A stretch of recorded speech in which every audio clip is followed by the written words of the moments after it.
हाय, hello, नमस्कार। आप सबका स्वागत है मेरे चैनल हिंदी विद रीचा में। यदि आपने अभी तक मेरा चैनल सब्सक्राइब नहीं किया है तो मेरे चैनल को सब्सक्राइब करें। आज हम पढ़ेंगे एक ही सन में प्रकाशित होने वाली सभी महत्वपूर्ण रचनाएं।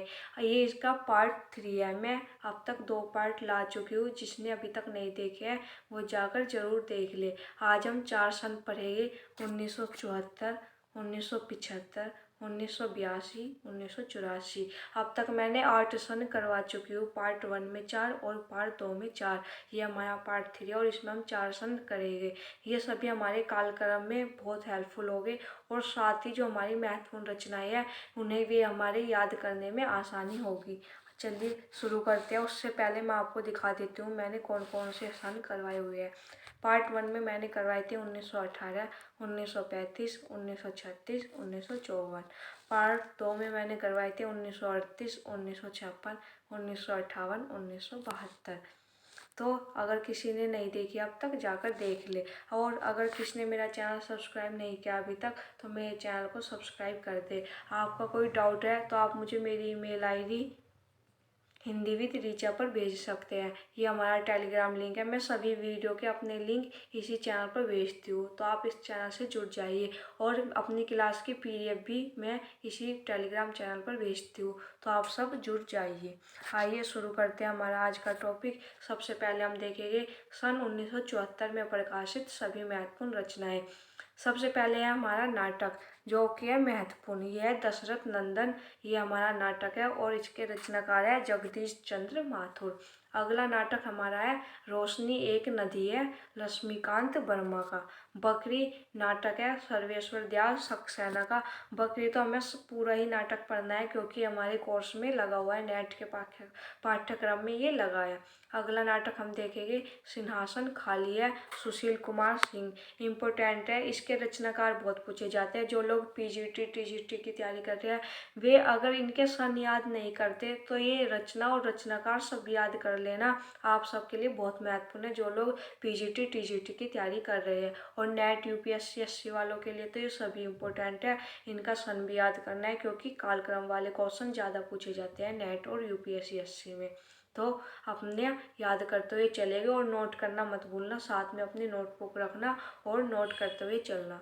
हम अगला नाटक देखेंगे योर्स फेथफुली। यह है मुद्राराक्षस का नाटक। ये हमारे 5 नाटक हुए: दशरथ नंदन, रोशनी एक नदी है, बकरी, सिंहासन खाली है, योर्स फेथफुली। अगला हम उपन्यास देखेंगे अनाम स्वामी। ये उपन्यास है हमारा जैनेन्द्र का।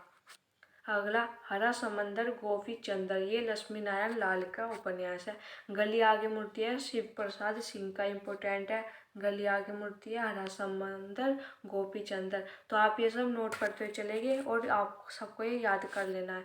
अगला उपन्यास हम देखेंगे नरेंद्र कोहली का है, सात आ गया धूप।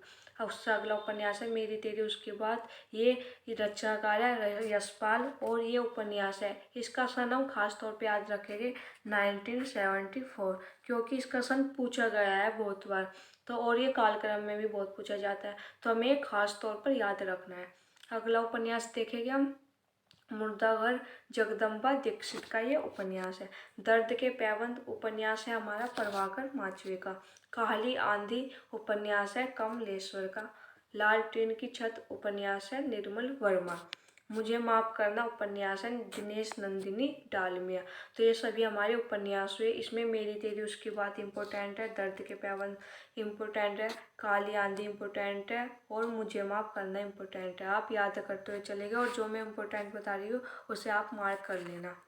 आगे हम देखेंगे 1974 में प्रकाशित रचनाएं कुछ उथले कुछ गहरे। ये निबंध संग्रह इंद्रनाथ मदान का। याद रखना ये निबंध 2 लोगों का है, एक तो इंद्रनाथ मदान का और एक है गुलाब राय का। तो आप दोनों नोट कर लेना। इंद्रनाथ मदान का 1974 में प्रकाशित हुआ था और एक निबंध संग्रह है गुलाब राय का, तो दोनों नोट करते हुए चलना। अगला निबंध संग्रह मेरे राम का मुकुट भीग रहा है। इम्पोर्टेंट है क्योंकि ये नेट के पाठ्यक्रम में लगा हुआ है। ये निबंध आपको कंप्लीट ही पढ़ना है। अगला निबंध संग्रह देखेंगे निषाद बांसुरी कुबेरनाथ राय का। निबंध संग्रह है मुख्यमंत्री का डंडा। ये निबंध संग्रह सुदर्शन मजीठिया का। तो ये भी नोट करते हुए चलेंगे। अगली आलोचना है लोकवादी तुलसीदास विश्वनाथ त्रिपाठी की। फिर अगली आलोचना है मध्यकालीन हिंदी काव्य भाषा रामस्वरूप चतुर्वेदी। ये दोनों ही आलोचना इम्पोर्टेंट है। लोकवादी तुलसीदास की भी विश्वनाथ त्रिपाठी की है। और अगली आलोचना हमारी मध्यकालीन हिंदी काव्य भाषा रामस्वरूप चतुर्वेदी, दोनों इम्पोर्टेंट है, नोट करते हुए चलिएगा। आगे देखिएगा हम 1975 में प्रकाशित रचनाएं। हमने अभी तक जो पीछे देखी वे देखी 1974 में प्रकाशित रचनाएं। अब हम देखेंगे 1975 में प्रकाशित रचनाएं। सबसे पहले हम देखेंगे काव्य संग्रह। नागार्जुन का काव्य संग्रह तालाब की मछलियाँ इम्पोर्टेंट है, कालक्रम में बहुत बार पूछा गया और रचनाकाल भी पूछे गए हैं इसके, तो आप याद करते हुए चलेगा। साय में धूप वेरी वेरी इंपॉर्टेंट है। दुष्यंत कुमार इसके रचनाकार बहुत पूछे जाते हैं, पीजीटी टीजीटी में तो खास तौर पर पूछे जाते हैं, तो आप नोट करते हुए चलिएगा। अब ये हमारे दो काव्य संग्रह हुए, तालाब की मछलियाँ और साय में धूप। अब हम नाटक देखेंगे। सबसे पहले नाटक देखेंगे हम लक्ष्मी नारायण लाल के। ये दोनों हमारे नाटक है लक्ष्मी नारायण लाल के, नरसिंह कथा और व्यक्तिगत, दोनों नाटक हुए लक्ष्मी नारायण लाल के, इम्पोर्टेंट है, नोट करते हुए चलिएगा। आगे नाटक है सूर्य की अंतिम किरण से सूर्य की पहली किरण तक, ये हमारा सुरेंद्र वर्मा का नाटक है और इम्पोर्टेंट नाटक है। अगला नाटक हम देखेंगे तीसरा हाथी, रमेश बख्शी का ये नाटक है। दरिंदे हमीदुल्ला का नाटक है। रस गंधर्व मणि मधुकर का नाटक है। युद्धमन ब्रजमोहन शाह का नाटक है। तो यानी इसमें हमारे दो तो हुए काव्य संग्रह और 7 हुए हमारे नाटक। आप याद करते हुए चलेगा, नोट जरूर कर लेना, नोट करना मत भूलना। अगर आप नोट नहीं करोगे तो आज तो आपकी याद है, फिर आप थोड़े दिन बाद भूल जाओगे, इसलिए मैं बार बार बोल रही हूँ कि आप नोट करते हुए चलेगा। आगे हम देखेंगे 1975 में प्रकाशित रचनाएं। सबसे पहले उपन्यास देखेंगे पारो। पारो उपन्यास है हमारा नागार्जुन का। पीछे हमने नागार्जुन का काव्य संग्रह देखा तालाब की मछली, और यहाँ पर उपन्यास है पारो। ये दोनों ही 1975 में प्रकाशित हुए हैं। अगला उपन्यास हम देखेंगे पुरुष पुराण, विवेकी राय का ये उपन्यास है। अगला उपन्यास छाकों की वापसी, वदी उज्जमा का उपन्यास है, इम्पोर्टेंट है। ये अगला उपन्यास देखेंगे एक टुकड़ा इतिहास, गोपाल उपाध्याय का उपन्यास है। नरक दर नरक उपन्यास है, ममता कालिया का, इम्पोर्टेंट है। उसके हिस्से की धूप उपन्यास है, मृदुला गर्ग का, इम्पोर्टेंट है। ये दोनों उपन्यास इम्पोर्टेंट है। ये महिला उपन्यासकार है, उनके उपन्यास है, इम्पोर्टेंट है। अगला हम कहानी संग्रह देखेंगे महाभोज, शैलेश मटियानी का। महाभोज नाम से हमें 3 रचनाएं मिलती है। पहली कहानी संग्रह शैलेश मटियानी का, और महाभोज नाम से मन्नू भंडारी ने एक तो नाटक लिखा है और एक उपन्यास लिखा है, दोनों ही मन्नू भंडारी ने लिखे हैं। तो ऐसे में महाभोज के नाम से 3 रचनाएं मिलती है, आप नोट कर लेना। महाभोज कहानी संग्रह शैलेश मटियानी, महाभोज नाटक और उपन्यास मन्नू भंडारी। आगे हम देखेंगे नई कोयल कहानी संग्रह विवेकी राय का। अगला कहानी संग्रह अनुत्तरिक शशि परवा शास्त्री का। तो आप ये इसमें नरक दर नरक, उसके इसके हिस्से की धूप, ये दोनों याद रखना, इम्पोर्टेंट है। महाभोज की विधा आप याद रखना, कंफ्यूज मत होना, क्योंकि ये 3 विधाओं में मिलता है हमें। आगे हम देखेंगे 1975 में प्रकाशित रचनाएं। करवे सच, दीप्ति खंडेलवाल का कहानी संग्रह है, इम्पोर्टेंट है। कितनी कैदे कहानी संग्रह मृदुला गर्ग का, इम्पोर्टेंट है। कहानी संग्रह सलाखों के पीछे चंद्रकांता का, ये भी इम्पोर्टेंट है। ये 3 कहानी संग्रह महिला कहानीकार के कहानी संग्रह और तीनों ही इम्पोर्टेंट है। अगले हम आलोचना ग्रंथ देखेंगे। रामविलास शर्मा के आलोचना ग्रंथ है ये, भारतेंदु युग और हिंदी साहित्य की विकास परंपरा, इम्पोर्टेंट है, क्योंकि रामविलास शर्मा के जितने भी आलोचना ग्रंथ है सभी इम्पोर्टेंट है, आप कोई भी स्किप नहीं कर सकते। अगला हम आलोचना ग्रंथ देखेंगे क्योंकि समय एक शब्द है, यह रमेश कुंतल मेघ का आलोचना ग्रंथ। यथार्थवाद आलोचना ग्रंथ है शिव कुमार मिश्र का। अगला आलोचना ग्रंथ है अंतरा आज्ञा का है, इम्पोर्टेंट है।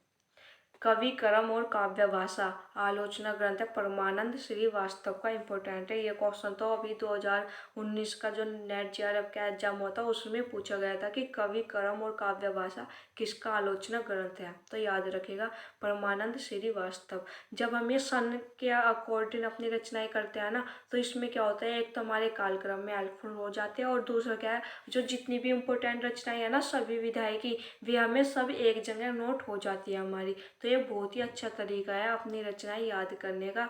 अगर आप छोटे छोटे भागों में याद करोगे तो आपके जल्दी याद होगी। तो इसीलिए ऐसे नोट्स बनाते रहना चाहिए हमें, और आप भी नोट बनाते हुए चलना। अगली हम आलोचना ग्रंथ देखेंगे नए साहित्य का तर्कशास्त्र। विश्वनाथ प्रसाद तिवारी की ये हमारी आलोचना ग्रंथ है। तो इसमें इम्पोर्टेंट हुए तीनों कहानी संग्रह, आलोचना ग्रंथ, भारतीय हिंदू युग और हिंदी साहित्य की विकास परंपरा, अंतरा, क्योंकि समय एक शब्द है, नए साहित्य का तर्कशास्त्र, कवि क्रम और काव्य भाषा, ये सभी इम्पोर्टेंट है। आगे चलेंगे हम। अब हम देखेंगे 1982 में प्रकाशित सभी महत्वपूर्ण रचनाएं। सबसे पहले हम देखेंगे काव्य संग्रह। लोग भूल गए हैं, रघुवीर साई का काव्य संग्रह है। संप्रति काव्य संग्रह भवानी प्रसाद मिश्र का। अगला काव्य संग्रह हम देखेंगे रोशनी के मैदान की तरफ। ये रचनाकार है चंद्रकांत देवताली, ये भी काव्य संग्रह है। आगे अगला काव्य संग्रह देखेंगे भूखंड तप रहा है, चंद्रकांत देवताले का काव्य संग्रह। तो ये चार हमारे हुए काव्य संग्रह। आगे हम देखेंगे नाटक। छोटे सैयद बड़े सैयद, ये सुरेंद्र वर्मा का नाटक है। पीछे भी हमने उनका एक नाटक देखा था, यहाँ पे भी है। ये महाभोज नाटक है मन्नू भंडारी का, जो मैं अभी बात कर रही थी। महाभोज नाम से 3 रचनाएं मिलती है। एक तो हमने कहानी संग्रह देखा शैलेश मटियानी का, नाटक मिलता है मन्नू भंडारी का, और उपन्यास भी मन्नू भंडारी का मिलता है। आगे अगला उपन्यास देखेंगे हम बिखरे तिनके, अमृतलाल नागर का, इम्पोर्टेंट है। सुबह दोपहर शाम उपन्यास है कमलेश्वर का। अगला उपन्यास है यथा प्रस्तावित, गिरिराज किशोर, ये भी इम्पोर्टेंट है हमारा उपन्यास। आगे देखिए, आगे है तीसरी सत्ता, उपन्यास है गिरिराज किशोर का। अगला उपन्यास है लेकिन दरवाजा, पंकज का। ये दोनों हुए हमारे उपन्यास, तीसरी सत्ता और लेकिन दरवाजा। अगर कहानी संग्रह देखेंगे मंगली की टिकोली, भैरव प्रसाद गुप्त का कहानी संग्रह। जो आदमी हम बना रहे हैं, रघुवीर साई का कहानी संग्रह इम्पोर्टेंट है। सर्पदंश, रामदरस मिश्र का कहानी संग्रह। आदमी खोर, धीरेन्द्र अस्थाना का कहानी संग्रह। सटल, नरेंद्र कोहली का कहानी संग्रह। रमजान में एक मौत, इम्पोर्टेंट है, मंजूर एहतेशाम का कहानी संग्रह। अपना अपना सच, मनिका मोहिनी का कहानी संग्रह है। तो ये सब हम याद रखते हुए चलेंगे, आगे बढ़ते हैं। अंतिम चढ़ाई, ये हमारा कहानी संग्रह है मेहरुनिस्सा परवेश का। संचारिणी, विद्यानिवास मिश्र का निबंध संग्रह। अब हमें संचारी नाम से भी 2 निबंध संग्रह मिलते हैं। एक तो मिलता है विद्यानिवास मिश्र का, और एक हमें मिलता है शांति प्रिय द्विवेदी का। तो वो भी यहीं पे नोट कर लेना, संचारी नाम से 2 निबंध संग्रह, पहला विद्यानिवास मिश्र और शांति प्रिय द्विवेदी, ये दोनों हम नोट कर लेना आप। अब अगला निबंध संग्रह पर चलते हैं। मन पवन की नौका, कुबेरनाथ राय का निबंध संग्रह इम्पोर्टेंट है। आगे तीनों निबंध संग्रह हमारे आज्ञा के, और तीनों ही इम्पोर्टेंट है। धार और किनारे, युग सिंधु पर, कहा है द्वारका। तो ये तीनों इम्पोर्टेंट है, आज्ञा के है, तीनों ही नोट करते हुए चलेगा। अगला निबंध संग्रह कथा विवेचन और गद्य शिल्प, ये डॉक्टर रामविलास शर्मा का निबंध संग्रह है। अगला निबंध संग्रह देखेंगे डायरी के उड़ते पृष्ठ, श्री रामावत शास्त्री का ये निबंध संग्रह। अगली आलोचना ग्रंथ देखेंगे हम दूसरी परंपरा की खोज, Namvar Singh, very very important है ये। अगला आलोचना ग्रंथ है प्रेमचंद का सौंदर्य शास्त्र, नंद किशोर नवल का ये आलोचना ग्रंथ है। अगला आलोचना ग्रंथ है समकालीन हिंदी कविता, विश्वनाथ प्रसाद तिवारी का। इसमें आप दूसरी परंपरा की खोज, धार और किनारे, युग सिंधु पर, कहा है द्वारका, संचारिणी, मन पवन की नौका, ये सब इम्पोर्टेंट है, आप मार्क कर लेना इन्हें। आगे चलेंगे, आगे हम देखेंगे 1984 में प्रकाशित सभी महत्वपूर्ण रचनाएं। सबसे पहले हम देखेंगे काव्य संग्रह। केदारनाथ अग्रवाल के 2 काव्य संग्रह, अपूर्वा, जमुन जलतुम, जिनका प्रकाशन वर्ष है 1984। आगे हम देखेंगे त्रिलोचन का काव्य संग्रह अर्कान, फिर भवानी प्रसाद मिश्र का काव्य संग्रह नीली रेखा तक। आगे हम देखेंगे सुदामा पांडे धूमिल, इनका इम्पोर्टेंट हो जाता है क्योंकि हमारे सिलेबस में लगे हुए हैं। सुदामा पांडे का प्रजातंत्र। अगला काव्य संग्रह हम देखेंगे एक पतंग अनंत में, अशोक वाजपेयी का ये काव्य संग्रह है। अगला काव्य संग्रह है अबूतर कबूतर, उदय प्रकाश का काव्य संग्रह इम्पोर्टेंट है। नाटक है आगे केवल मेरा नाम लो, गिरिराज किशोर का नाटक है, ये इम्पोर्टेंट है। बिना दरवाजे का मकान, रामदरस मिश्र, ये उपन्यास है इनका। तो इसमें हमारे हुए 7 तो हुए हमारे काव्य संग्रह, 1 नाटक और 1 उपन्यास। आगे बढ़ेंगे। आगे हम उपन्यास ही देखेंगे। सर्कस उपन्यास है संजीव का, इम्पोर्टेंट है। माँ और अश्वत्थामा उपन्यास है रविंद्र वर्मा का। सचिवालय उपन्यास है राजकृष्ण मिश्र का। विवर्त उपन्यास है शिवानी का, इम्पोर्टेंट है विवर्त। मैं और मैं मृदुलागढ़ का उपन्यास है। तिरछी बौछार मंजुल भगत का उपन्यास है। मैं और मैं, तिरछी बौछार दोनों ही इम्पोर्टेंट है। ऐलान गली जिंदा है उपन्यास है चंद्रकांता का। सात नदियाँ एक समुंदर नासिरा शर्मा का उपन्यास है और इम्पोर्टेंट है। अगला हम कहानी संग्रह देखेंगे। अभी तक हमारे हुए ये उपन्यास, अब हम देखेंगे कहानी संग्रह। एक शराबनी दोपहर की धूप फणीश्वर नाथ रेणु का कहानी संग्रह इम्पोर्टेंट है, क्योंकि फणीश्वर नाथ रेणु की कहानी हमारे कोर्स में लगी हुई है। आगे हम देखेंगे कहानी संग्रह अमर कथा कहानी संग्रह हृदय का, इम्पोर्टेंट है। भारतीय संस्कृति के स्वर महादेवी वर्मा निबंध संग्रह इम्पोर्टेंट है। आप महादेवी वर्मा की कोई भी रचना स्किप नहीं कर सकते। महादेवी वर्मा अपने आप में इतनी महत्वपूर्ण रचनाकार है कि उनकी सभी रचनाएं इम्पोर्टेंट है, तो आप महादेवी वर्मा की सभी रचनाएं याद करनी है। अगला निबंध संग्रह हम देखेंगे अंगद की नियति विद्यानिवास मिश्र, इम्पोर्टेंट है।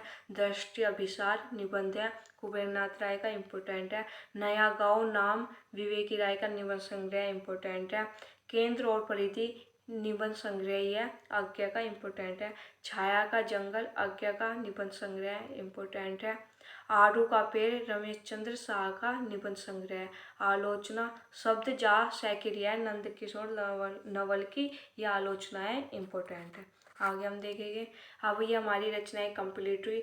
मैं हिंदी मॉडल पेपर लेकर आ रही हूँ रविवार 25 अप्रैल को। मैंने मॉडल पेपर जितनी भी हमारी हिंदी साहित्य की अच्छी बुक है उन सबसे मिलकर बनाया है, तो आप ये जरूर देखना। और हम जल्दी हिंदी साहित्य का इतिहास आचार्य रामचंद्र शुक्ल की बुक है ये शुरू करने वाले हैं, क्योंकि जैसे आप जानते हो सभी एग्जाम पोस्टपोन्ड हो गए हैं, तो हम ये 1 महीने में कंप्लीट बुक पढ़ेंगे, रोज एक प्रकार इसका करेंगे।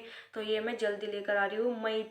मई में ही हमारी बुक कंप्लीट हो जाएगी। तो जैसे हमारा नेट का एग्ज़ाम भी पोस्टपोन्ड हो गया और आगे हमारे जितने भी एग्ज़ाम है वे सब जून या जुलाई में ही होंगे। जहाँ तक है जून के बाद ही हमारा कोई एग्ज़ाम होगा। GIC हुई, UPSC हुई, नेट हुआ, हमारा PGT TGT ये सब हमारे अब जून के बाद ही होंगे। तो इतने हमारी कंप्लीट बुक हो चुकी होगी और ये बुक बहुत महत्वपूर्ण है। कोई भी एग्जाम हो हमारा हिंदी साहित्य का इस बुक से क्वेश्चन जरूर आते हैं। यदि आपको मेरी वीडियो पसंद आई तो मेरे चैनल को लाइक सब्सक्राइब शेयर कीजिए और मेरी क्लास के PDF लेने के लिए हिंदी विद रीचा चैनल से जुड़िए। धन्यवाद।